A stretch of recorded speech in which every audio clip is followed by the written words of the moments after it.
코비드-19로부터의 심한 질병을 피하는 최선의 방법은 귀화와 귀화의 자녀, 그리고 고령의 가족 구성원들이 백신과 부스터 주사를 맞는 것입니다.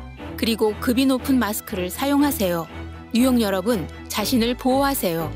자세한 정보는 nyc.gov/백신파인더 또는 877-829-4692로 전화 주십시오.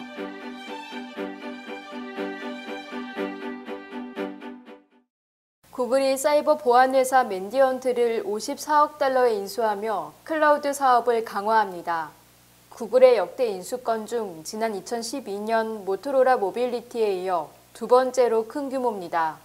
8일 CNBC는 구글이 클라우드 부문을 강화하기 위해 맨디언트 주식을 주당 23달러에 사들여 총 54억 달러에 인수한다고 보도했습니다. 특히 최근 사이버 보안에 대한 우려가 전 세계적으로 커지는 상황에서 고객사별 맞춤형 보안 서비스로 클라우드 시장에서의 차별화를 꾀한다는 전략을 세웠습니다. 구글 모회사 알파벳의 최고 재무 책임자인 루스 포라슨 맨디언트 인수 이유에 대해 맨디언트는 금융부터 헬스케어, 소매업체까지 서로 다른 산업군에 있는 고객의 보안 니즈를 맞춤형으로 충족시키는 역할을 할 것이라며 아마존 웹서비스나 마이크로소프트 애저 같은 업계 리더와 경쟁하기 위해서는 맨디언트가 필요하다고 강조했습니다. 애플은 8일 캘리포니아 쿠퍼티노의 본사 애플파크에서 온라인으로 중계한 스페셜 이벤트에서 5G를 장착하고 배터리 수명을 더 늘린 신형 아이폰 SE를 선보였습니다. 보급형인 아이폰 SE에는 최신형 아이폰 13에 들어간 것과 똑같은 A15 바이오닉 칩이 탑재돼 첨단 카메라 기능을 작동하게 하고 사진 편집부터 게임, 증강현실에 이르기까지 다양한 기능을 개선하도록 한다고 애플은 설명했습니다. 팀 쿡 최고경영자는 아이폰 SE는 콤팩트하면서 가치가 높은 아이폰을 찾는 사람을 위한 제품이라고 말했습니다. 애플은 또 중가형 태블릿 PC인 아이패드 에어 새 모델도 공개했습니다. 애플이 독자 설계한 노트북, PC용 고성능 고효율집 M1을 탑재해 성능을 끌어올렸습니다. 8일 유니버설 뮤직은 전날 러시아에서의 모든 영업 활동을 중단하고 사무실을 폐쇄한다고 밝혔습니다. 이번 조치는 세계 최대 음악 스트리밍 플랫폼인 스포티파이가 지난주 러시아 사무실을 폐쇄한다고 발표하는 등 글로벌 기업들의 러시아 제재 동참이 이어지는 가운데 나온 것입니다. 유니버설 뮤직 측은 우리는 가능한 한 조속히 우크라이나 내 폭력을 종식할 것을 촉구한다고 말했습니다. 이어 우리는 직원 및 아티스트들과 함께 국제 제재를 충실히 지키고 있으며 이 지역 피난민들에게 긴급 원조를 제공하기 위한 인도적 구호 노력을 위해 미국, 영국, 폴란드 등의 단체들과 협력해왔다고 밝혔습니다. 국제음반산업협회에 따르면 러시아는 2020년 음악 판매액이 1억 9,900만 달러로 세계 20위 시장입니다.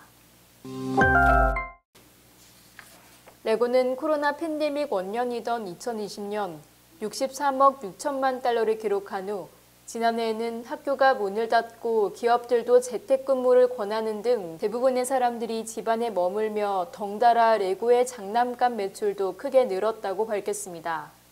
레고는 이 기간 동안 매출을 극대화하기 위해 전자상거래를 적극 활용했고 공격적인 온라인 마케팅으로 다양한 연령대의 레고를 어필하는 데 성공했다는 평가를 받았습니다. 올해는 레고가 장난감 판매를 시작하고 창립 90주년을 맞이하는 해로 글로벌 매장 수는 모두 832개를 운영하고 있는데 지난해에는 코로나 팬데믹 상황에도 중국의 95개를 포함해 165개의 새로운 매장을 그리고 글로벌 매장 340개를 새롭게 오픈하기도 했습니다. 한편 레고는 최근 러시아의 우크라이나 침공으로 인해 러시아 전역의 약 80개 독립 매장으로 장난감 배달 중단을 선언하기도 했습니다. 고인난의 베이비시터 고용료가 1년 만에 10% 넘게 오른 것으로 나타났습니다. 비싼 보육비를 부담하느니 이를 그만두고 아이를 보는 주부들이 늘어 한인타운에서 노동력 부족 현상이 나타나는 등 또 다른 구인난을 불러오는 상황입니다. 베이비시터 고용 전문 플랫폼 업체인 어번시티에 따르면 지난해 아동 1명을 돌보는 베이비시터의 인건비는 시간당 20.57달러를 기록했습니다. 이는 1년 만에 무려 11%가 비싸진 것입니다. 베이비시터 고용료가 가장 비싼 도시는 뉴욕으로 1시간에 23.45달러입니다. 이는 1월 미국의 소비자 물가지수가 7.5% 오른 것과 비교해 유독 베이비시터 관련 보육비의 상승폭이 크게 나타난 것입니다. 최근 글로벌 기업들을 상대로 한 해킹 피해가 잇따르면서 사이버 안보 위협도 최고조에 달하고 있습니다. 특히 메타버스 등을 중심으로 한 디지털 대전환이 속속 진행 중인 가운데 정부 차원에서의 체계적인 사이버 안전망 구축도 시급하다는 지적입니다. 정보기술 전문업체 블리핑 컴퓨터와 업계 등에 따르면 국제 해커 조직인 랩서스는 지난 5일 텔레그램을 통해 삼성전자의 서버를 해킹했다며 삼성전자의 내부 자료로 추정되는 소스코드 등을 공개했습니다. 소스코드는 일종의 프로그램 설계도로 기술이 곧 경쟁력인 IT 업계에서 탈취될 경우 치명적일 수밖에 없는 기밀 자료입니다.